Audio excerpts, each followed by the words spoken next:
Au nom du Père et du Fils et du Saint-Esprit. Amen.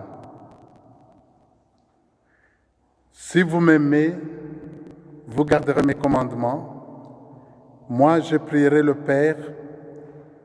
Il vous donnera l'Esprit Saint. Bien chers frères et sœurs de l'unité pastorale de Jodogne, l'Évangile d'aujourd'hui nous fait comprendre que nous entrons dans une nouvelle étape de l'histoire du salut.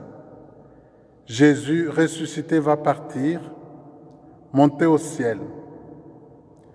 Mais sa victoire doit se prolonger jusqu'à la consommation et doit atteindre les profondeurs de notre cœur et transfigurer toute notre vie. Jésus dit qu'il ne nous laisse pas orphelins, il nous promet l'Esprit Saint. Mais quel est le rôle du Saint-Esprit en nous? Cela se passe dans une classe de catéchisme. On est au temps de Pâques, à l'approche de la Pentecôte. La dame catéchiste fait une animation sur le Saint-Esprit et, après avoir développé son sujet, pose des questions aux élèves pour voir si ce qu'elle a présenté est bien compris. Et elle arrive à cette question essentielle: que fait le Saint-Esprit quand il vient en nous? Il y a un moment de silence. Sans doute, pense la catéchiste, parce que chacun, dans sa tête, est en train d'énumérer les dons de l'Esprit ou les qualités qu'il imprime dans nos vies. Que fait le Saint-Esprit quand il vient en nous? Et voilà que le petit déluré du fond de la classe se lève et dit: « Madame, il fait ce qu'il peut. » Cela aurait pu être une boutade, mais en fait, cela a un sens pertinent des choses de la foi. Dans nos vies, Dieu en Jésus-Christ et par l'Esprit fait ce qu'il peut.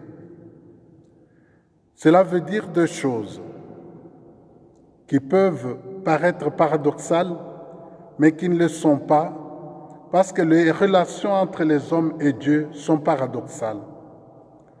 Dieu est tout-puissant. Il n'y a que l'homme qui soit sur terre capable de mettre des limites à cette toute-puissance de Dieu. Dieu fait ce qu'il peut. Cela veut dire d'abord qu'il fait beaucoup puisqu'il peut tout. Des merveilles bouleversantes et qui dépassent notre entendement. Nous devons tenir ferme cette affirmation de la foi. Dieu est tout-puissant et cette toute-puissance s'exprime dans une relation d'amour et de liberté. Dieu peut et Dieu veut beaucoup pour nous. Il nous aime et nous recommande de nous aimer aussi les uns les autres. Tel est l'ordre de l'amour divin.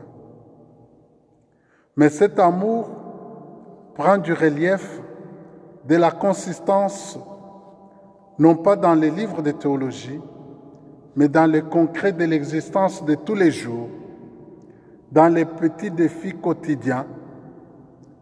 L'amour de Dieu, l'amour dont nous nous aimons, se vérifie et s'insinue dans les petits riens de chaque jour, dans les mesquineries comme dans les courages de tout instant. Ainsi, dire que Dieu, par son esprit, fait ce qu'il peut dans nos vies, c'est affirmer qu'il se heurte aux résistances que nous mettons à son action.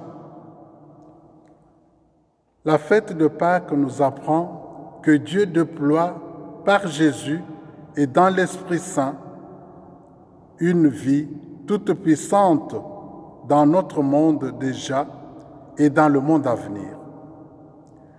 Mais parce qu'il est toute puissance d'amour et de liberté et non un horloger froid de sa création, ni un ogre ardent, dévoreur de sa création. Dieu fait ce qu'il peut dans nos vies. C'est ici que l'on peut se demander très concrètement pourquoi une telle distance entre le plan de Dieu et les projets concrets des hommes. Car enfin, il nous semble que nous voulons la même chose. Je veux mon bonheur et le bonheur de mien. Dieu veut aussi mon bonheur et le bonheur de mien. Je veux réussir ma vie. Dieu veut aussi que je réussisse ma vie. Je veux être bien dans ma peau et que les gens autour de moi soient aussi bien dans leur peau. Est-ce vraiment différent du projet de Dieu sur lequel il pourrait exercer sa toute-puissance? Chaque jour, Dieu fait ce qu'il peut.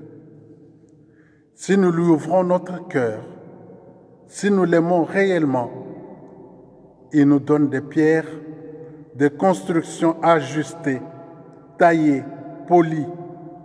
Mais nous, au lieu de faire des ponts, on entasse ces pierres comme des piètres protections autour de nos fragiles personnes. Frères et sœurs, par son Esprit Saint, Dieu est l'architecte, le maître d'œuvre. Il est si génial, bien sûr, mais nous sommes parfois les maçons qui s'obstinent à ne pas savoir lire les plans de Dieu.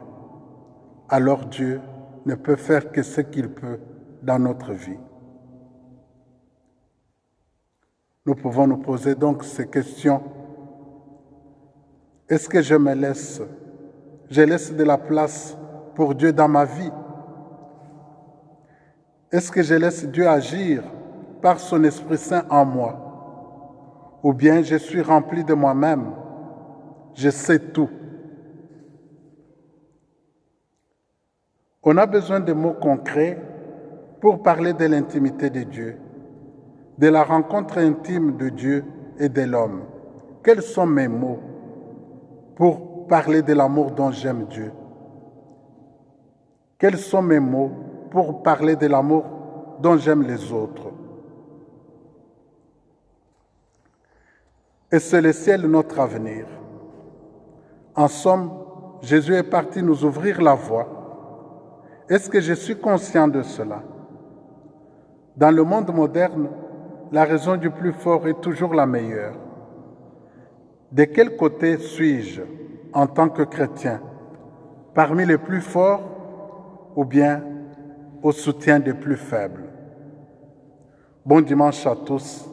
Le Seigneur est ressuscité. Alléluia. Bientôt, il va monter au ciel. Alléluia.